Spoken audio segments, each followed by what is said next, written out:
सामीन बज़्म अस्सलामु अलैकुम व रहमतुल्लाहि व बरकातुहू। हामिदन व मुसल्लियन व मुसल्लिमा अम्मा बाद फ़अऊज़ु बिल्लाहि मिनश शैतानिर रजीम बिस्मिल्लाहिर रहमानिर रहीम। मन अरद अन ज़िक्री फ़इन्न लहू मईशतन व नहशुरुहु यौमल क़ियामति अमा। सदक़ल्लाहु मौलाना अज़ीम। आइए हम और आप सबसे पहले अपने आका व मौला जनाब अहमद मुज्तबा मुहम्मद सल्लल्लाहु तआला अलैहि वसल्लम की बारगाह में दुरूद व सलाम की नजरें बावाज़ बुलंद पेश करें। पढ़िए सब मिलकर के दुरूद पाक। अल्लाहुम्मा सल्लि अला सय्यिदिना व शफीना व हबीबिना व मौलाना मुहम्मद मुबारक वसल्लम सलातु व सलाम अलैका या रसूल अल्लाह सल्लल्लाहु तआला अलैहि वसल्लम। देखिए, ये जो आज की महफिल है, ये इसाले सवाब की महफिल है। और इसाले सवाब का मतलब ये होता है कि हम जो कुछ कहें, जो कुछ पढ़ें, रब रसूल का जिक्र करें, कुरानी आयात की तिलावत हो, तो मनक़बत पढ़ी जाए, उसका सवाब हमारे दरमियान से जो चला गया उसको पहुंचे। अब इस के लिए हिंदुस्तान भर में, पूरी दुनिया में, बल्कि खासकर हिंदुस्तान, उत्तर प्रदेश और बिहार का माहौल ये है कि इस मकसद के लिए पूरी पूरी रात जलसे की। ईमानदार ये बताएं, देखो ये सुनने सुनाने का टाइम नहीं है। अब बैठ जा भाई, तो बैठ जा, सुन ले। अब एक जलसे में अब 4-4, 5-5 मुकर्रिरीन को बुला के आप तकरीर सुनोगे, और जो मेहमान आएंगे वो ऐसा तो नहीं वैसे ही आ गए, दावत दिए तभी आए, तो अब उन्हें वक्त भी चाहिए। अब ये बताएं, 11:30 से जायद हो गए, आप लोग गद्दे और शामियाने के सहारे बैठे हैं।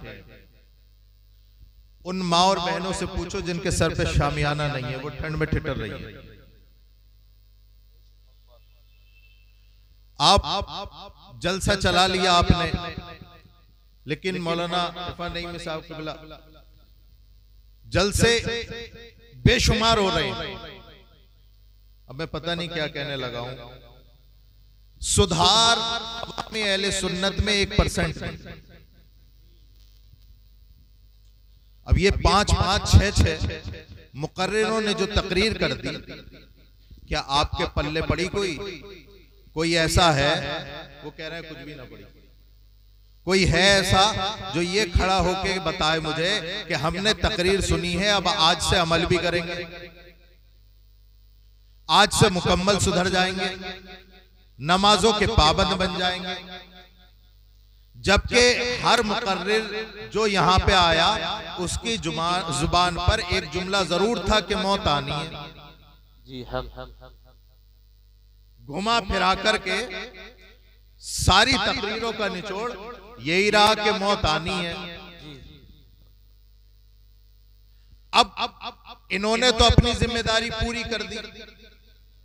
अब आप जो यहाँ पर 11:30 बजे के बाद, ऐसी सर्दियों में 11:30 का मतलब होता है गर्मियों में 2 या 3 बजना। आपने जो कुछ सुना, ये हजारों रुपए का जो इन्होंने खर्चा किया है इसाले सवाब में। अब अगर आपने सुबह उठे 9 बजे उठे, 10 बजे उठे, फजर छोड़ दी, जोहर छोड़ दी, असर, मगरिब और इशा सब कुछ छोड़ के चले गए, तो ये बताओ यहाँ आने से कोई फायदा हुआ? जी बैठ जाए। अरे बैठिए। अच्छा, आपको जाना है तो जाइए, बिल्कुल जाइए। मेरे प्यारों, ये जलसों के माहौल हो गए कि कहां गए, कहीं नहीं, क्या लाए, कुछ नहीं, किसी से कोई लेना देना नहीं। और उलमा इकराम को लाएंगे नाराहे तकबीर और रिसालत के साथ, पीरों को लाएंगे नाराहे तकबीर और रिसालत के साथ। पीर को बुत बना के बिठाल दिया, अब इसका कंधा पकड़ के कोई ये पूछे, जितनी मोहब्बत से तूने पीर को लाके, आलिम को लाके बिठाया है, क्या कभी बाप से भी इतनी मोहब्बत की है? वाह वाह वाह, क्या बात है मुफ्ती साहब, जिंदाबाद जिंदाबाद, सुभान अल्लाह। इसका हाथ पकड़ के कोई ये पूछे कि ये जो तूने पीर का हारों से इस्तेकबाल किया है, क्या बाप से भी, बाप के गले में भी कभी तूने मोहब्बत की बाहें डाली है? क्या माँ से भी क्या तूने मोहब्बत के जुमले बोले? कसम खुदा की, जलालपुर के गयूर मुसलमानों याद रखना, मेरी कोई औकात नहीं। अगर पीर गौसे पाक भी हो, अगर पीर गौसे पाक भी हो और गौसे पाक का मुरीद हो जाए वो, और माँ बाप का गुस्ताख हो, तो फैज फिर भी नहीं मिलेगा। जी जी जी, वाह वाह। अब यहाँ पर बैठे मुझे एक बात बताएं, क्या जितनी मोहब्बतें तुम पीर से करते हो, क्या माँ बाप से भी करोगे? क्या पैगाम दिया हज़रत, जिंदाबाद। क्या माँ बाप को भी ऐसी पलकों पे बिठाओगे? माँ बाप की मोहब्बत के नाम पर जीरो। पीर के हाथ में जन्नत नहीं है, पीर के हाथ में जन्नत नहीं है, पूछ लो उलमा इकराम से। और ना इस पे कोई नस वारिद है, लेकिन अगर जन्नत है तो वो जिसे तू घर में छोड़ के आया है, उसके कदमों के नीचे। नारे तकबीर, नारे रिसालत, मुफ्ती सैयद रिहान साहिब किबला, अज़मत वालिदैन जिंदाबाद। सरकार 14 सदियों पहले बता गए, जलालपुर वालों, अल जन्नतु तहता अक़दामिल उम्महात, जन्नत तुम्हारी माओ के कदमों के नीचे है, और तुम ढूंढ रहे हो पीर के पास, तुम ढूंढ रहे हो फकीरों के पास जाके। जन्नत तुम्हारे घर में है, उसे गालियां बकी, पीर के आगे आकर के झुक गया, पूरा लेट गया। मेरे प्यारो, अपना मिजाज बेहतर करो। पीर से मोहब्बत, मैं ये नहीं कहता कि नाजायज है, लेकिन पीर की मोहब्बत पर उसका तकमिला यह है कि अपने माँ बाप के सच्चे वफादार। ये क्या दोहरा रवैया है? जलसे भी सुने और माँ बाप के बेअदब भी रहे, जलसे भी सुने, रब रसूल के बागी भी बने रहे, जलसे भी सुने और गाने भी सुनते रहे, जलसे भी सुने और फिल्में भी देखते रहे। ये क्या दोहरा रवैया है? क्या दोहरा रवैया है? एक बात बताओ जलालपुर वालों, तुम मोहब्बत में बैठे हो, इसलिए मैं बातें ज्यादा सख्त नहीं कर रहा हूं, मैं अपनी बात की तरफ आ रहा हूं। अगर कोई तुमसे मोहब्बत करने वाला मोहब्बत जताए भी, तुम्हारी बैठकों में आके बैठे, बैठकों में आकर के बैठे, और वहां से बैठक से निकले तो तुम्हारे दुश्मनों को जाकर के भी खुश कर दे, तो ये बताओ तुम्हें बुरा नहीं लगेगा? क्या तुम्हारे दिल पे कचौके नहीं लगेंगे? क्या तुम्हारा दिल फट नहीं जाएगा? एक तरफ तुम ये कहोगे उससे, एक तरफ तो ये कहता है मुझसे कि मैं तेरा हूं, उधर दूसरी तरफ जाता है उनके जो मेरे दुश्मन हैं उनके पास जाकर के बैठता है। तो तुम्हारी हया का आलम यह है कि तुम चीख पड़ते हो ऐसे आदमी पर, तो सुनो मुस्तफा की हया का आलम क्या होगा कि एक तरफ ये कि ये कहे रसूलुल्लाह का दामन नहीं छोड़ूंगा, और दूसरी तरफ जाके देखो तो माँ बाप का गुस्ताख भी नजर आए।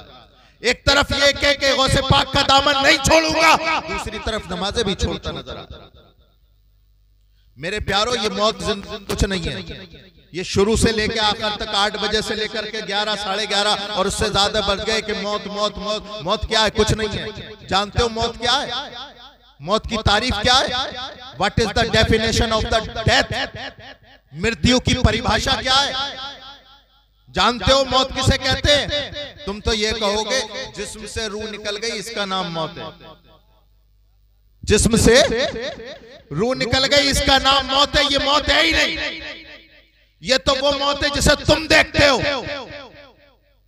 इसका नाम मौत है ही नहीं। अब तुम कहोगे ये कौन सी बात कह रहे हैं भाई जनरेटर शरीफ के सैयद साहब, ये कौन सी नई बात बता दी कि मौत इसका नाम है ही नहीं, जिस्म से रूह निकल जाने का नाम ही तो मौत है। लेकिन अगर मैं इस पर दलील न पेश करूं तो मुझे जाने मत देना, मौत इसे कहते ही नहीं है। अगर मौत समझना है तो मुझसे मत समझो, मौत समझना है तो मेरी बात मत सुनो, मौत समझना है तो किसी और की बात मत सुनो, कुरान की तरफ रुजू करो और कुरान से पूछो, है कुरान तू हमारी हिदायत के लिए आया? या रसूल अल्लाह आपको भेजा गया हमारी रुश्तो हिदायत के लिए? हम परेशान हैं, हम तो ये समझते हैं मौत जिस्म से रूह निकल गई इसका नाम मौत है। या रसूल अल्लाह आप बताएं what is the definition of the death? मृत्यु की परिभाषा क्या है या रसूल अल्लाह? मौत कहते किसे हैं? तो आओ तुम्हें पता चलेगा।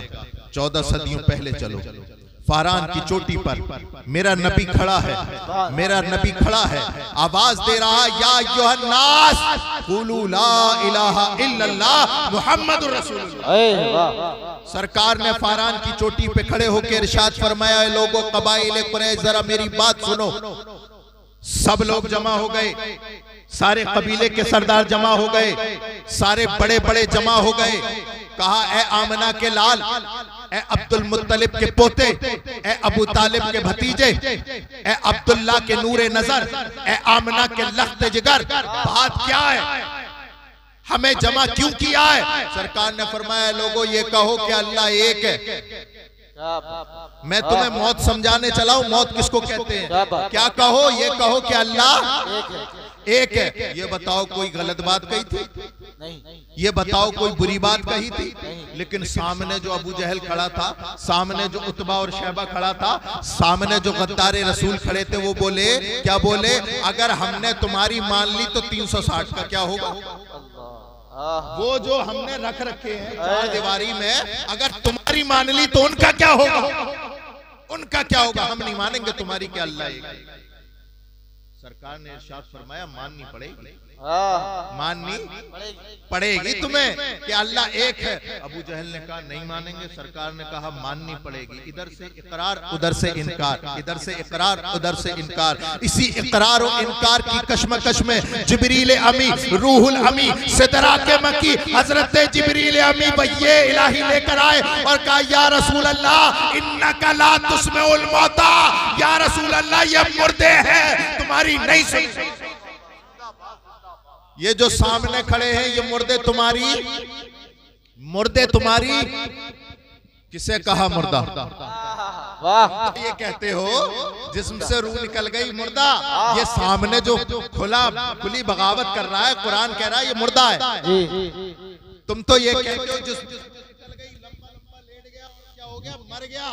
लेकिन सामने अबू जहल खड़ा है, डट के खड़ा है, कुरान बोला मर गया। जी जी जी। उतबा शैबा खड़ा है, कुरान बोला मर गया। अबू जहल ने रिश्तेदारियां निभाई, कुरान बोला मर गया। ए कुरान, हम तो मौत समझने चले, तूने तो मौत का फलसफा ही बदल डाला, तूने तो मौत का फलसफा बदल डाला।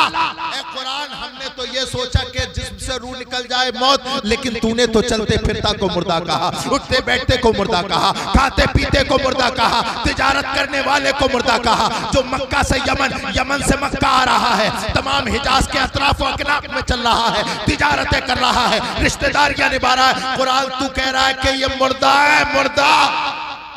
कुरान, अच्छा अगर ये मुर्दा है तो अब एक बात बता, ए कुरान, अगर ये मुर्दा है, चलते फिरते मुर्दा है, ए कुरान अब एक बात बता, क्या वो जो करबला के मैदान में,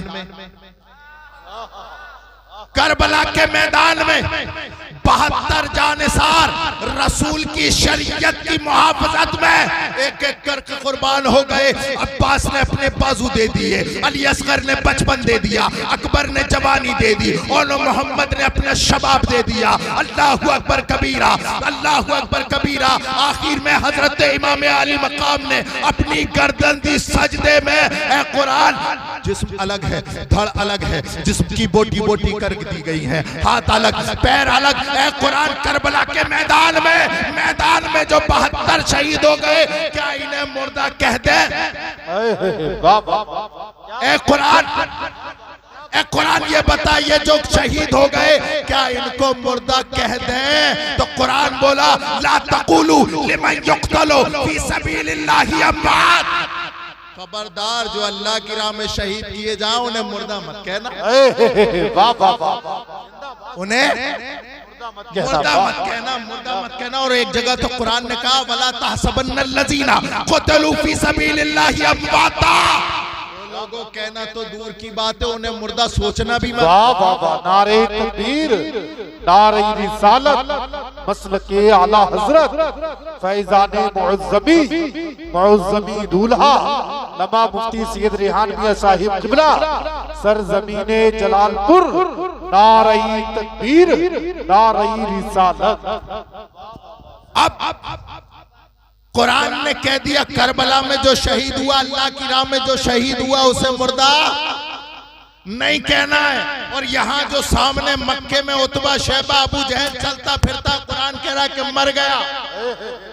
अब कुरान जो उनके सर कलम हो गए अल्लाह की राह में, उन्हें जिंदा बता रहा है, और जो बोल रहे उन्हें मुर्दा बता रहा है। अब कुरान का निचोड़ और मफहूम पता चल गया। जलालपुर के गज्जूर मुसलमान समझ गए। क्या समझे? अरे जिस्म से रूह का निकल जाना मौत नहीं, बल्कि नबी से वफादारी का नाम जिंदगी है, और नबी से गद्दारी का नाम मौत। नारे तकबीर, नारे रिसालत, नारे गौसियत, मसलके आला हजरत, फैजाने गरीब नवाब, ख्वाजा का हिंदुस्तान, सरजमीने जलालपुर, लमा मुफ्ती सैयद रिहान मियां साहिब किबला, लमा मुफ्ती सैयद रिहान मियां साहिब किबला, नारे तकबीर, नारे रिसालत। जलालपुर वालों, मैंने कहा था कि मौत नबी से वफादारी का नाम जिंदगी, और नबी से गद्दारी का नाम। अब तुम ये बात गांठ बांध लेना कि जब तक तुम नबी के वफादार हो, अगर जमीन के अंदर भी चले जाओ, दुनिया वाले तुम्हें मुर्दा कह दे, लेकिन कुरान की नजर में तुम जिंदा हो। वाह वाह वाह, जिंदाबाद जिंदाबाद। और अगर खुदा न खास्ता एक लम्हा भी मुस्तफा की गद्दारी का तसव्वुर दिल में आ गया, तो उम्र अगर 100 साल की भी हुई तब भी मुर्दा। इसलिए याद रखो, मौत क्या है? मौत कुछ नहीं, मौत नबी की वफादारी और आदमी वफादारी का नाम है। क्या वजह है? क्या वजह है जो मुरादाबाद की सरजमीन से अल्लामा किफायतुल्लाह शाह काफी, मुजाहिदे जंगे आजादी 100 साल पहले कह गए सब फना हो जाएंगे,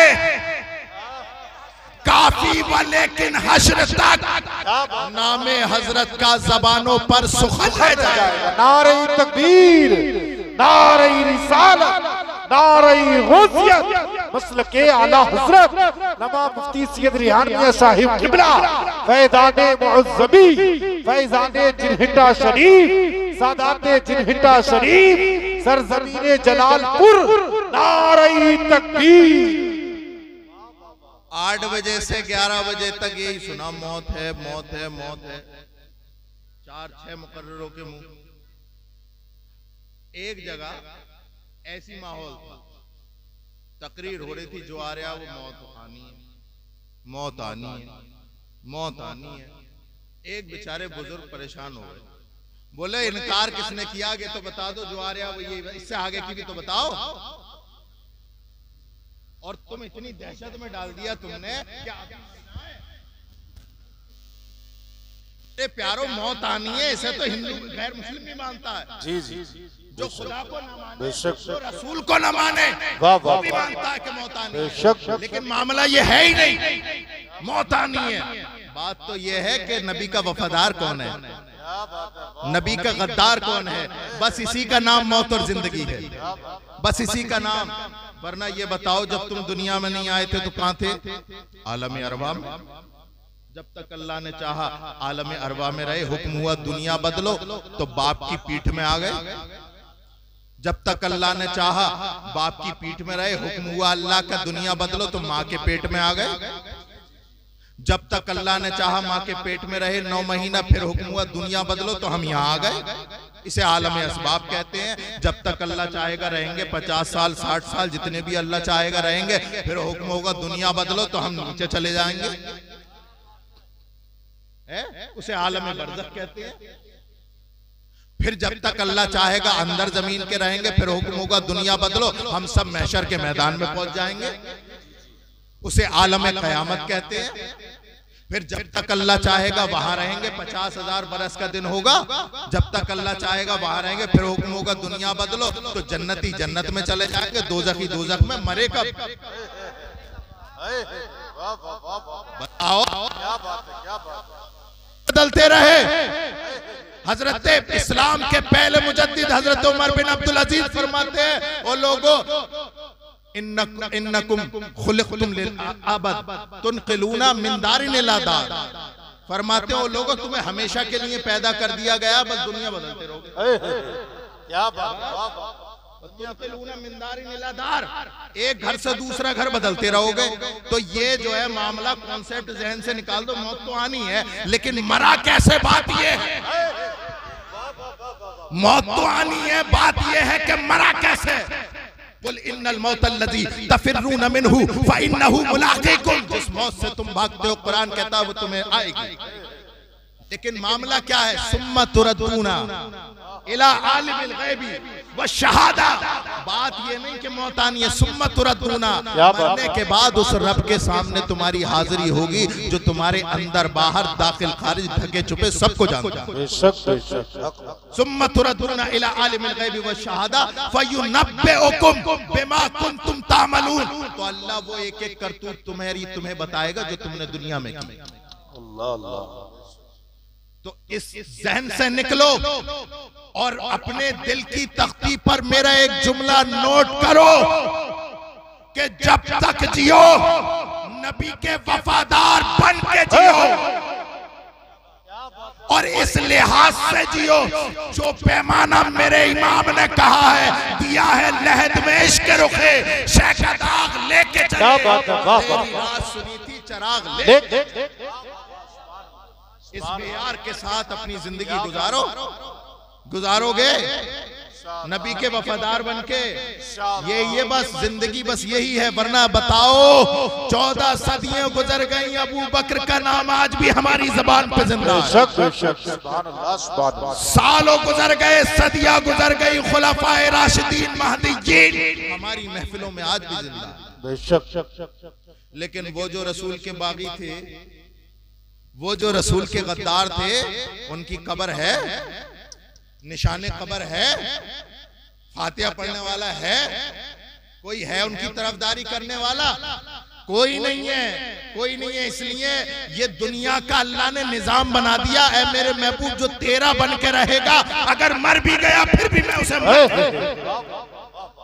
और ये पैगाम हमें करबला वालों ने दिया। क्या पैगाम था? देखो, अब ये वफादारी बड़ी अहम चीज है ना, रसूल से वफादारी। बॉर्डर पार से आज भी आवाज आती है कि मोहम्मद से वफा तूने तो हम तेरे हैं। ये जहां चीज है क्या, लौह कलम तेरे है, ये जहां चीज है क्या, लौह कलम तेरे हैं। तो ये नबी की वफादारी बड़ी अहम चीज है। अब इसका सौदा तुमसे तुम्हारी हर सांस पे होगा, और दुनिया और शयातीने दुनिया तुमसे इस वफादारी का सौदा चाहेंगे। वफादारी का सौदा कि बता बेचता है, कुछ तो पैसे लेकर के आएंगे कि वफादारी बेच दे। तुम्हारा इम्तिहान है कि नबी की वफादारी पर जमे रहते हो या दुनिया की दौलत पर मर जाते हो। नहीं होता तुम्हारे यहाँ। बहनों ही कहता है जब ही बैठूंगा शादी में जब डीजे बजेगा। ये इम्तिहान नहीं है तुम्हारा? जी जी जी। भातैया कहते हैं तभी भात लेके आएंगे जब डीजे बजाओगे। नहीं है तुम्हारी वफादारी का। तुम्हारी वफादारी का इम्तिहान ये है कि एक तरफ तुम्हारी तबीयत है और एक तरफ रसूल की शरीयत। गुनगुना गुनगुना तो हर कोई खा लेता है, हलवा बिरयानी तो सब कोई खा लेते हैं। बात तो तब है, बात तो तब है जब गर्दन पे तलवार हो, सामने घर परिवार हो, और कह दिया जाए बता रसूल की शरीयत बचाता है या परिवार, तो जलालपुर का गयूर मुसलमान कहेगा बे बेवकूफ बताता किसे? हमने ये सबक तो करबला से सीख लिया है। ये सबक तो करबला वाले नबी की आल वाले हमें सिखा गए। क्या सिखा गए? कि घर परिवार एक तरफ, रसूल की वफादारी एक तरफ। वरना ये बताओ, तुम्हारी तबीयत चाह रही है फ्राई खाने को, तुम्हारी तबीयत चाह रही है हलवा पूरी खाने को, तुम्हारी तबीयत चाह रही है बिरयानी खाने को, तुम्हारी तबीयत चाह रही है शमा रेस्टोरेंट पे जाने को, है चाह रही है तबीयत, और शरीयत भी कह रही है कोई बात नहीं, अगर पैसा हलाल का है तो खा ले। तो तबीयत और शरीयत मिल गई। अब बना पक्का वाला मुसलमान, गोश्त खाने वाला मुसलमान, बिरयानी लपेटने वाला मुसलमान, अरे जब तबीयत और शरीयत मिल जाए तो मोमिन का इम्तिहान नहीं है। मोमिन का इम्तिहान तब शुरू होता है जब तबीयत कुछ और कहे, शरीयत कुछ और। तबीयत कहे हाथों में हराम की 500 की गड्डियां हैं, तबीयत कहे कि खा जा, शरीयत कहे एक नोट भी हराम है। हाथ में शराब का प्याला है, तबीयत कहे कि पी जा, शरीयत कहे एक बूंद भी हराम है। गरीब है, नादार है, कमजोर है और तू मालदार है, तबीयत चाह रही है दबा ले इसका टैटुआ और दबा ले सारी जायदाद और काट ले सारी डोले। कोई सुनने वाला नहीं, तबीयत कह रही है डोल काट ले, शरीयत कह रही है एक बालिश्त भी काटी तो कयामत में तेरी खैर। तेरा इम्तिहान तो तब होगा जब तबीयत कुछ और कहे, शरीयत कुछ और है। तबीयत ये कहे कि बहनोई को नाराज ना करो, तबीयत ये कहे, तबीयत भी बड़ी चालाक है, तबीयत भी बड़ी चालाक चीज है। ये मौके महल पे ही आती है, बोले अगर ससुर जो है भातियों से मना कर दिया कि डीजे नहीं बजाएंगे तो वो जो गड्डियां लाएंगे, वो जो गड्डियां लेके आएंगे फिर उसका तो नुकसान हो जाएगा। अरे नुकसान देखता है कल कयामत में, और कयामत से पहले कब्र के अंदर ये बता, जलालपुर के गयूर नौजवान मुसलमान, कब्र के अंदर तू किसको जवाब देगा? बहनोई को या ददियालिया को, नंसालिया को, ससुरालिया को या आमना के लाल को? अरे कल कयामत में जब तू कब्र से उठ के पहुंचेगा क्या बात है, तो तू इस लिहाज से उठ के पहुंच, यही मेरा पैगाम भी है और यही उलमाए अहले सुन्नत का पैगाम भी है कि जब क़यामत में अपने नबी से मिलने तो इस लहजे से मिलना, या रसूल अल्लाह सौदा हुआ था आपकी शरीयत का, सौदा हुआ था आपसे वफादारी का, और बहनों कह रहा था कि तेरी बहन को छोड़ दूंगा, भातैया कह रहे थे कि मालो दौलत नहीं दूंगा, या रसूल अल्लाह मैं लात मारी और कह दिया या रसूल अल्लाह जो तुम्हारा नहीं वो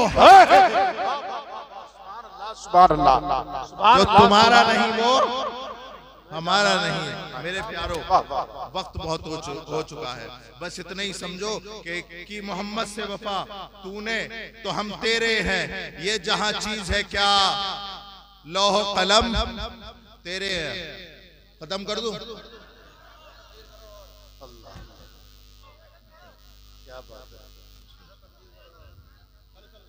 चलो दुरूद पाक पढ़ो। अल्लाहुम्मा सल्ली अला सय्यिदना मुहम्मद बारिक वसल्लम सल्लल्लाहु अलैहि रसूलुल्लाह सल्लल्लाहु अलैहि वसल्लम सल्लल्लाहु अलैहि रसूलुल्लाह।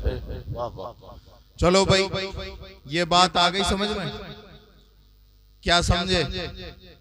नबी से वफादारी का नाम जिंदगी है, नबी से गद्दारी का नाम मौत। अब देखो, सुनो, आप नहीं जानते क्या, जब ये मुल्क अंग्रेजों के नापाक चंगुल में था, अल्लामा किफायतुल्लाह काफी अलैहि रहमत व रिज़वान ने जब ये फतवा दिया था कि इनके खिलाफ जंग लड़ना ये मुसलमानों के ऊपर फर्ज हो गया, तो उस वक्त अंग्रेजों ने उन्हें जेल में डाल दिया और काल कोठरी में डाला, काल कोठरी में। और काल कोठरी में डालने के बाद बस नहीं किया, जुल्मो सितम का आलम ये हुआ कि उनके कपड़े उतारे गए। मैं इम्तिहान बता रहा हूं कि एक मुसलमान के इम्तिहान कहां कहां हो सकता है, रसूल की वफादारी का इम्तिहान कहां कहां तक हो सकता है। सारे कपड़े उठा और एक गरम गरम प्रेस लाई गई और उनके पूरे जिस्म पर वो प्रेस फहराई गई, पूरे जिस्म पर।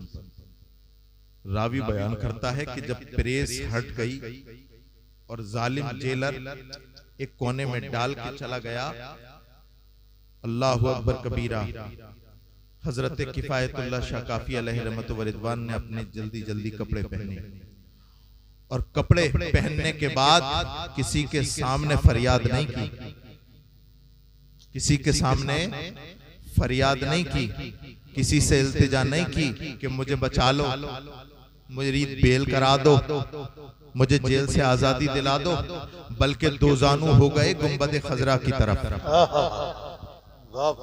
दो जानू हो गए गुंबद खजरा की तरफ, जिस्म पर प्रेस के निशाने, पूरा जिस्म की खाल गरम प्रेस की वजह से काली हो गई, लेकिन शिकवा नहीं जबान पर। अगर है तो रसूलुल्लाह की बारगाह में इस्तिगासा, आंखों में आंसू है, दो जानू हो के गुंबद खजरा की तरफ कहते या रसूल अल्लाह, ये जितने जुल्म सितम हो रहे हैं ये आपकी वफादारी की वजह से हो रहे हैं। या रसूल अल्लाह, आप जानते हैं कि मैं तने तनहा हूं, लेकिन उसके बावजूद भी कसम खुदा की आपकी वफादारी का दामन मेरे हाथ से छूटा नहीं है। सुभान अल्लाह, सुभान अल्लाह, सुभान अल्लाह। छूटा नहीं है या रसूल अल्लाह। अल्लाहु अकबर। और फिर इस्तिगासा लिखते हैं, इस्तिगासा लिखते हैं, क्या लिखते हैं? सब फना हो जाएंगे, काफी व लेकिन हश्र तक नामे हजरत का जबानों पर सुखन रह जाएगा। नामे शाहाने जहां मिट जाएंगे, लेकिन यहाँ हश्र तक नामो निशाने पंजतन रहे। या रसूल अल्लाह, ये इस्लाम को खत्म करने आए, इन्हें नहीं पता कोई गुल बाकी रहेगा ना चमन रह जाएगा, बस रसूलुल्लाह का दीने हसन रह जाएगा। बाबा नारे तकबीर, नारे रिसालत, नारे गौसियत, मसलके आला हजरत फैजाने मुअज़्ज़मी लमा मुफ्ती सैयद रिहान मियां साहिब क़िबला। और याद रखो, नबी से वफादारी ये तुम्हारे दिलों में रहनी चाहिए। तुम्हारा इम्तिहान होगा, लेकिन अगली बात सुनो, अगली बात सुनो। ये जो तुम्हारे दरमियान से उठकर चले गए और कब्र के अंदर मनो मिट्टी के नीचे दफन है, कभी सोचा तुमने तो ज्यादा से ज्यादा 10वें 20वें या 40वें तक उन्हें याद रखा। नबी से वफादारी ये ऐसी नहीं, नबी की बातों को भी मानना पड़ता है मेरे प्यारों। जी जी, ऐसा ही कुछ नहीं है, नबी की बातों को ही मानना वफादारी है। सरकार फरमाते हैं वो जो मनो मिट्टी के नीचे जो तुम दबा के आए हो ना, दफन करके आए हो उसे, सरकार फरमाते हैं मल मय्यतु फिल क़ब्रि इल्ला कल गरीक़िल मुतग़व्विस। सरकार इरशाद फरमाते हैं, क्या इरशाद फरमाते हैं कि वो इंसान जो कब्र के अंदर चला गया, वो लेटा लेटा डूबने वाले फरियादी की तरह होता है, डूबने वाले फरियादी की तरह होता। मैं तुम्हें बताना चाह रहा हूं, जो तुम्हारे दरमियान से चले गए, कब्रिस्तान में पहुंच गए, उनसे तुम्हारा रिश्ता खत्म नहीं हुआ। रिश्ता तो उनका खत्म हुआ जो ये कहते हैं मर के मिट्टी में मिल गए। सरकार फरमाते हैं कि वो डूबने वाले फरियादी की तरह है। अब डूबने वाला क्या करता है? पानी में डूबे, डुबकियां लगे तो वो किस बात का इंतजार करता है? कोई गोताखोर आए और निकाल के ले जाए। समंदर में डूबने वाला किस बात का इंतजार करता है? कोई गोताखोर आए और उठा के ले जाए। या रसूल अल्लाह, आपकी हर हर बात पर हमारा ईमान है। या रसूल अल्लाह, आपने फरमाया कब्र में लेटा लेटा वो डूबने डूबने वाले फरियादी की तरह होता है। अल्लाहु अकबर कबीरा। या रसूल अल्लाह ये बताइए, हमने तो ये जाना जो पानी में डूबता है, वो समंदर में डूबता है, वो इंतजार करता है गोताखोर का, वो इंतजार करता है इस बात का कि कोई आए गोताखोर और मुझे बचाकर साहिल पर पहुंचा दे, नजात में साहिल नजात तक पहुंचा दे, किनारे तक पहुंचा दे। या रसूल अल्लाह ये तो बता दे, वो जो कब्र के अंदर तारीकी में लेटा लेटा किस बात का इंतजार कर रहा है? डूबने वाला तो गोताखोर का इंतजार करता है, लेकिन वो जो कब्र के अंदर है वो किस बात का इंतजार करता है? तो सरकार इरशाद फरमाते हैं, यंतज़िरु इजाबतन तलहक़ुहु मिन अबिन औ अखिन औ सदीकिन। सरकार इरशाद फरमाते हैं, वो लेटा लेटा अपने बाप की दुआए मग़फ़िरत का इंतजार करता है, वो लेटा लेटा अपने भाई की दुआए मग़फ़िरत का इंतजार करता है, वो लेटा लेटा इस बात का इंतजार करता है। कोई मेरा चाहने वाला हो, हाथ उठा करके मेरे लिए दुआए मग़फ़िरत कर दे, मेरा बेड़ा पार हो जाए। सुभान अल्लाह, सुभान अल्लाह। बेशक क्या करता है? इंतजार करता है इसी बात का। अब यहाँ पर जितने लोग बैठे हैं, ये बताओ 40 में के बाद कौन कौन अपने अम्मी अब्बा के जो है अल्लाहु अकबर कबीरा कहाँ गया है? कब्र के पास गया। 40 में के बाद तो निशाने कब्र याद नहीं रहती। मेरे प्यारो, मुस्तफा फरमा रहा है, वो इंतजार कर रहा है, दुनिया वाला नहीं बता रहा कोई। जिसके कहने पे हमने अल्लाह का कुरान माना है वो नबी बता रहा है, वो नबी बता रहा है कि वो लेटा लेटा तुम्हारी दुआए मग़फ़िरत का इंतजार कर रहा है। जलालपुर के गयूर मुसलमानों, फजर की नमाज से इशा की नमाज तक और फिर इशा से फजर तक अपना वक्त मुतय्यन करो कि कम से कम 5 मिनट 10 मिनट रोज अपने वालिदैन के लिए, जाने वालों के लिए दुआए मग़फ़िरत करो, इसलिए कि वो इंतजार कर रहे हैं, इंतजार कर रहे हैं वो। और ये बताओ, अगर मिट्टी में मिल गए होते तो मिट्टी में मिलने वाला इंतजार करता है? वो कह रहा है मिट्टी में मिल गया, मुस्तफा फरमा रहे हैं कि इंतजार कर रहा है। और ये तो आम उम्मती का आलम है। आम उम्मती का आलम यह है कि वो मरने के बाद भी नहीं मरा, बल्कि इंतजार कर रहा है। अरे जब ये आम उम्मती मर के मिट्टी में नहीं मिला और इंतजार कर रहा है, तो जिसका कलमा पढ़ के ये उम्मती बनता है, उस नबी की हयात का आलम क्या होगा? बरेली से आवाज आई, चमक तुझसे पाते हैं सब पाने वाले, मेरा दिल भी चमका दे चमकाने वाले, बरसता नहीं देख कर अब्रे रहमत, बदों पर भी बरसा दे बरसाने वाले। तू जिंदा है वल्ला, तू जिंदा है वल्ला, मेरी चश्मे आलम से छुप जाने। अल्लाहु अकबर, या रसूल अल्लाह, जिंदाबाद जिंदाबाद जिंदाबाद। सुभान अल्लाह, सुभान अल्लाह। तवज्जो है मेरे प्यारो, तुम्हारे घर से जो चले गए वो तुमसे कटे नहीं है, जुड़े हुए हैं लगातार। सरकार फरमा रहे हैं इंतजार कर रहे हैं ना। तो घर में अगर कोई चला गया घर से तुम्हारे, तो उसके बेटे की, बेटी की, औरत की, मर्द की, सबकी जिम्मेदारी है कि उसके लिए दुआए मग़फ़िरत करे। और औरतों की जहां तक बात आई है, अल्लाहु अकबर कबीरा, माहौल इतना खराब है कि दुआए मग़फ़िरत तो दूर की बात, मैं औरतों को ही नहीं कह रहा हूं, लेकिन अब तुमसे हो गई बात, अब उनसे हो जा, है ना? थोड़ी सी होनी चाहिए ना, इसलाह तो होनी चाहिए। अरे होनी चाहिए, नहीं होनी चाहिए?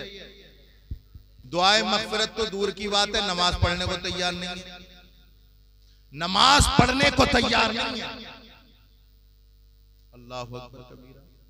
शादी 6 महीने पहले से पता चल जाएगी, ज़ोहर का वक्त कब शुरू हुआ कब खत्म हुआ पता ही नहीं चला। मम्मिया ससुर की शादी और चचिया ससुर की इसकी शादी, उसके घर में शादी, फलाने घर में फलाने फलाने फलाने। शादियां करना कोई बुरी बात नहीं है, शादियों में आना जाना, ये रिश्तेदारी निभाना तो सरकार ने फरमाया है। बल्कि सरकार ने तो इरशाद फरमाया कि जो रिश्तेदारियों को काटेगा कल क़यामत के दिन जन्नत में जाना तो दूर की बात, जन्नत की खुशबू नहीं सूंघेगा। तो रिश्तेदारियां तो निभाना चाहिए, लेकिन ये रिश्तेदारी कैसी रही है भाई? अगर बेटा बाप और माँ का वफादार है तो पहुंच गई तावीज लेने इमाम साहब के पास। अरे एक पैसा लाके नहीं दे रहा है, सब जो लाता वो माँ के हाथ में, जो लाता वो माँ के हाथ में। अब इससे पूछो जरा, समझा के 1 मिनट बिठाल के पूछो, अल्लाह ने तुझे माँ बनाया, आगे चल के अल्लाह ने तुझे माँ बना दिया, क्या तू नहीं चाहे कि तेरा लाल तुझे लाके दे? अगर तू चाहती है तो इस पे सब्र कर ले। क्या बात है। जब तेरी माँ वाली जिंदगी होगी ना, इंशाअल्लाह बारे के न्यारे हो जाएंगे। क्या बात है। और एक बात और बताऊं मैं, सांसों को भी अपना रवैया चेंज करना पड़ेगा। अगर खुद का बेटा है, खुद का बेटा है और बीवी के कहने में चल रहा है तो गुलाम, और बेटी का शौहर है और बेटी के कहने में चल रहा है, बड़ा बढ़िया दामाद मिला है, बहुत बढ़िया दामाद मिला है, ये औरत औरत की दुश्मन है। सही बता रहा हूं मैं। कोई और आ रहा है घर बिगाड़ने, औरत औरत की। मेरी बहनों, तुम नहीं जानती तुम्हारा मकाम मेरे मुस्तफा ने क्या बताया। अपने मकाम को पहचानो, अपने किरदार को पहचानो। कसम खुदा की, जो रिश्ते सरकार ने तुम्हें बन दिए हैं, कभी तू बहन की सूरत में है, कभी तू माँ की सूरत में है, कभी तू बीवी की सूरत में है, कभी बेटी की सूरत में है। मुस्तफा ने हर दर्जे में तेरा मकाम आला रखा है। अगर तू बहन है, मुस्तफा फरमाते भाई के लिए तस्कीने खातिर है। अगर तू माँ है, मुस्तफा फरमाते अपने बेटे के लिए जन्नत है। अल्लाहू अकबर कबीरा। अगर बीवी है, मुस्तफा फरमाते हैं ये उसका ईमान है। क्या बात है। कितना मकाम बुलंद किया है औरत तेरा मुस्तफा ने। और तू नहीं जानती, जब मेरा नबी नहीं आया था तो तेरे साथ ये दुनिया करती क्या थी। अरे तुझे तो तस्कीने खातिर का सिर्फ मैं सामान समझती थी, और तुझे अपनी ख्वाहिश बुझाने का एक जरिया समझती थी। हर चौराहे पे नचाया जा रहा था, हर तिराहे पे तेरे कपड़े उतारे जा रहे थे। लेकिन जब आमना का लाल इस दुनिया में आया तो सरकार ने बता दिया, ओ लोगों, ये औरत ये चौराहों पर नचाने के लिए नहीं, घर में खूबसूरत तरीके से ब्याह कर लाने और इज्जत देने। क्या बात है। वाह वाह वाह, सुभान अल्लाह, सुभान अल्लाह। इस्लाम ने कपड़े औरत को पहनाए हैं, पहनाए, याद रखें। बेशक बेशक। अगर नबी ना आए होते, कपड़ा की मयसर नहीं हुआ होता औरतों को, ये भेड़ ये नोच के खा जाते, कपड़ा पसंद नहीं करते थे औरत के बदन पर। लेकिन आमना का लाल जब आया तो इसे कपड़ा नसीब हुआ। लेकिन जिस दिन से इसने नबी का कलमा पढ़ा, कसम खुदा की इसके कपड़े कम होने लगे। सरकार इरशाद फरमाते, कासियातुन आरियातुन मुमीलातुन माइलात। सरकार ने इरशाद फरमाया, औरतें ऐसी हैं, कुछ औरतें ऐसी हैं जो लगेगा तुम्हें कि कपड़े पहने हुई हैं, लेकिन शरीयत की नजर में वो नंगी है। अल्लाह अल्लाह। 14 सदियों पहले मुस्तफा ने इरशाद फरमाया, हुन्ना कासियातुन आरियातुन मुमीलातुन माइलात। मेरी उम्मत की औरतें कुछ ऐसी होंगी जो कपड़ा पहनने के बावजूद भी नंगी होंगी। मुफस्सिरीन इकराम ने इसके 3 माने बताए। मेरी बहनें अगर सुन रही हैं तो जरा अपना रवैया जो है सही करें, अपना मिजाज सही करें। बात बात में कहती हैं फातिमा तो ज़हरा की कनीज है, बात बात में कहती है अम्मी आयशा की बेटियां हैं। अरे अम्मी आयशा की बेटी हो और तेरा तू जो है घर में घूम जाए, फातिमा तो ज़हरा की कनीज हो, तेरा चेहरा कोई गैर महरम देख ले। अरे फातिमा तो ज़हरा तो वो शय का नाम है, उस मखदूमा कायनात का नाम है जिसका चेहरा देखना तो दूर की बात, किसी ने उसके सर का बाल नहीं लिया। वाह वाह वाह, सुभान अल्लाह, सुभान अल्लाह। चाहती हो अगर कयामत के दिन अगर पूछा जाए ना इन औरतों से, कयामत में किसकी लाइन में खड़ा होना चाहती हो? उस लाइन में जिसमें फिल्मी हीरोइनें खड़ी होंगी, या उस लाइन में जिसमें नबी की बेटियां खड़ी तो खटक के कह देंगी उस लाइन में जिसमें फातिमा तो ज़हरा खड़ी होंगी। अब इनके बोल देखो और इनका लिबास देखो, लिबास फिल्मी हीरोइनों वाला,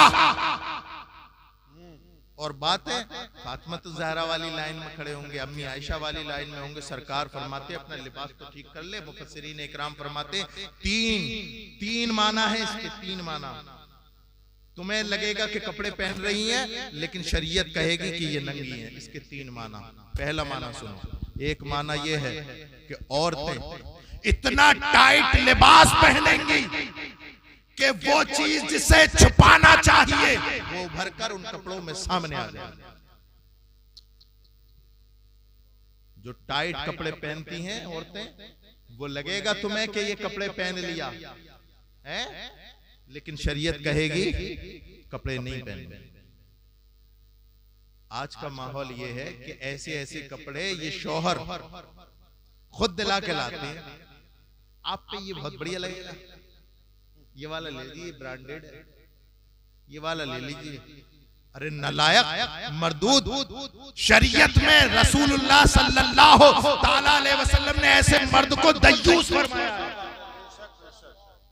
जो औरत की इज्जत और इफ्फत, अपनी औरत और बीवी का ख्याल ना रखे, उसे शरीयत के साचे में ना डाले। उस शौहर को मुस्तफा की शरीयत में दय्यूस कहा गया। अल्लाहु अकबर कबीर। ये शॉपिंग पे ले जाओ, शॉपिंग पे ले जाओ, और शॉपिंग पे ले जाने के बाद ये ऐसा लिबास पहनाओगे कि जिसे देख करके फातिमा ज़हरा के आंसू ना रुके। ऐसा लिबास पहनाओगे जिसे देख करके अम्मी आयशा के आंसू ना रुके। मेरे प्यारो देखो, इस घर को आग लग गई इसी के चिराग से। सरकार इरशाद फरमाते हैं, जिस घर में औरत की चलती है ना, वो घर बर्बाद हो जाता है ना, वो घर बर्बाद हो जाता है। सही बात बता रहा हूं, ये सरकार ने इरशाद फरमाया। अब कैसी चलेगी औरत की? औरत की कैसी चलेगी? हर बात में औरत ही की तो चल रही है। शादी से लेके पैदाइश से लेकर के, और इसने मर्दों ने मुंह में गुड़ जमा लिया, टोकी नहीं रही किसी बात, किसी बात को टोकने को तैयार नहीं। क्या क्या क्या क्या कौन से नबी का कलमा पढ़ रहे हैं? कौन सा रवैया हमने इख्तियार कर लिया? कौन से हम रसूलुल्लाह के गुलाम बन गए? ये रसूलुल्लाह के गुलाम का जो है मिजाज तरीका है। और अगर इसने शरीयत की मुखालफत की, इसके कान पे जूं नहीं लगेगी। अगर इसकी मुखालफत की तो तलाक देने को तैयार होगा ये। अगर इसकी मुखालफत कर दी तो हर बात पे उतर आएगा, लेकिन शरीयत की मुखालफत की तो इसके मुंह में गुड़ जमा रहेगा। मेरे प्यारो, अपना रवैया बताओ। 3 तरीके बताए। एक तरीका, एक लिबास, ये मैं बात को लंबा नहीं कर रहा हूं, खत्म कर रहा हूं। ये के टाइट लिबास। दूसरा, सरकार ने इरशाद फरमाया कि पहनने के बावजूद भी वो नापाक होंगी। उसका एक माना। दूसरा माना ये बताया कि वो इतना बारीक लिबास पहनेंगी कि सारा जिस्म अंदर से बाहर तक। तुम्हें लगेगा कि वो कपड़े पहने हुए, शरीयत कहेगी कि वो कपड़े नहीं पहने, कपड़े नहीं पहने। टाइट लिबास, टाइट लिबास और बारीक लिबास। मेरे प्यारो, ये बताओ कि अगर हम अपने घर का माहौल ठीक न कर पाए तो ये बताओ कि हम सच्चे वफादार कहलाएंगे? इसलिए के जिम्मेदार हो। और रसूल 14 सदियों पहले फरमा गए, कुल्लुकुम राइन व कुल्लुकुम मसऊलुन अन रइयतिही। और जलालपुर वालों सुनो, तुम्हारे नबी ने इरशाद फरमाया, तुम में से हर एक जिम्मेदार है और कल कयामत में उससे उसके जिम्मेदारी का सवाल हो जाए। जरूर होगा, जरूर होगा। सवाल पूछा जाएगा कि बता, तूने अपने घर की औरतों के लिबास कैसे पहना है? बता, तुझे अल्लाह ने बेटी दी थी, उसकी परवरिश कैसे? बता, तेरे घर में एक औलाद नेमत आई थी, बेटा दिया था, औलादे दीरीना से नवाजा, उसकी तरबियत कैसे की? अब तरबियत कौन करे? न बाप के पास टाइम है, न माँ के पास टाइम है। बाप सुबह को चला गया भट्टे पे तो शाम को आ रहा, और माँ सुबह की चाय बना के जो यूट्यूब में लगी तो वो शाम तक फुर्सती कम मिल रही है उसे। नेट खोला और वो शुरू हो गए। अब बच्चे रो रहे हैं, बिलक रहे हैं, इसे खबर नहीं। और अगर रो रहे हैं तो ज्यादा करा तो इसने यूट्यूब खोला, नेट खोला, इंस्टाग्राम खोला और रील लगा के रख दी। अब अब क्या हो रहा है? अब क्या हो रहा है? वो बच्चे के अंदर अल्लाह अकबर वो जहर पनप रहा है। ये जहर कौन परोस रहा है? कौन परोस रहा है? ये माए और बाप परोस रहे हैं। क्या तेरी जिंदगी बाप इतनी मसरूफ हो गई कि तू 24 घंटे में 1 घंटा भी अपनी औलाद की तरबियत के लिए नहीं निकाल सकता? क्या मां तू इतनी लापरवाह हो गई कि गाने की सूरत में, नचनियों की सूरत में तू अपने बेटे को वो जहर परोस रही है? और ये बच्चा भी शैतान की आंत है। रोता हुआ गाना देखते ही चुप गया, रोता हुआ गाना देखते ही चुप गया। कसम खुदा की, कसम खुदा की, कसम खुदा की मेरे प्यारो, ये आजकल की माँ है, ये माँ है, ये अपने बेटे को, बच्चों को क्या गाने दिखा करके सुलाती हैं, सुलाती हैं। पहले की माँ की कसम खुदा की, अल्लाह अकबर कबीरा, जब वो अपने बच्चों को सुलाती थी तो क्या करती थी? कहती थी तू सो जाए या मुस्तफा कहते कहते खुले आग सल्ले अला कहते। यही वजह थी कि जब माए अपने बच्चों की लोरियों में रसूलुल्लाह की वफादारी डालती थी, जब माए अपनी बच्चों की घुट्टियों में नाते रसूल डालती थी, कसम खुदा की कोई खालिद बिन वलीद बनता, कोई मोहम्मद बिन कासिम बन के उभरता था, कोई तारिक बिन ज़ियाद बनता था, कोई बगदाद का गौसे आज़म बनता, कोई अजमेर का मोइनुद्दीन बनता, कोई जनेटे के मौसम शाह बनते, कोई बरेली का अहमद रज़ा। सुभान अल्लाह, सुभान अल्लाह, सुभान अल्लाह। ये माओं की तरबियत तो है, माओं की तरबियत है। माए इस बात का ख्याल रखे, कयामत के दिन पूछा जाएगा टैटुआ पकड़ के, पूछा जाएगा, बिल्कुल पूछा जाएगा कि तूने अपने बच्चे की तरबियत, और अब इसने तरबियत तो कर ली, जहर परोस दिया गाने की सूरत में बच्चे के अंदर। अब ये बच्चा, अल्लाह अकबर, इसे पता है ये लड़की है, ये नाचती है, इसके जिस्म का फलाने हिस्से का नाम ये है, फलाने हिस्से का नाम ये है। बच्चे को इसने माँ ने परोस के सिखा दिया। अब ये बालिग हुआ, बालिग होने के बाद कसम खुदा की, चूंकि इसके रगो रेशे में वो नचनिये दौड़ रही थी, बचपन से नचनियों के गाने देख देख के अल्लाह अकबर कबीरा ये परवरिश पाया था। अब अल्लाह अकबर कबीरा बालिग हुआ, बालिग होने के बाद जलालपुर की गलियों में घूमा, अल्लाह कबीरा अपने कानों में एयरफोन लगाए गली गली में घूमा, न बड़े का तमीज है न छोटे का तमीज है। और हद तो ये हुई कि एक दिन वो आया कि इसकी हरकत की वजह से इसकी माँ का चेहरा भी नीचे झुका, इसका बाप का सर भी नीचे झुक गया, इसके खानदान वालों का सर भी और इज्जत मिट्टी में मिल गई। मेरे प्यारों में इतने बड़े स्टेज से पूरी जिम्मेदारी के साथ कहता हूं, कसम खुदा की, तुम अपने बच्चों की तरबियत रसूल के बताए हुए तरीके से कर दो, तुम्हारा सर कभी भी शर्म से नीचा नहीं होगा। जिनके सर नीचे होते हैं उनकी तरबियत पर शक है, उनकी तरबियत पर शक है। मेरे प्यारों, बातें करने को बहुत है, बस इतना ही याद रखें कि अपने बच्चों की तरबियत करें, सच्चे रसूल के वफादार बन जाएं। माँ बाप अपने बच्चे की अच्छी तरबियत करें, रसूल पाक सल्लल्लाहु ताला अलैहि वसल्लम से वफादारी करें, और जब तक जिंदगी रहे वफादारी करें, और अल्लाह रब्बुल इज्जत हम सबको इसी वफादारी पर मौत नसीब अता फरमाए। फिर कभी वक्त मिला तो इंशाअल्लाह बात करेंगे। वमा अलैना इल्लल बलाग। अस्सलामु अलैकुम व रहमतुल्लाह।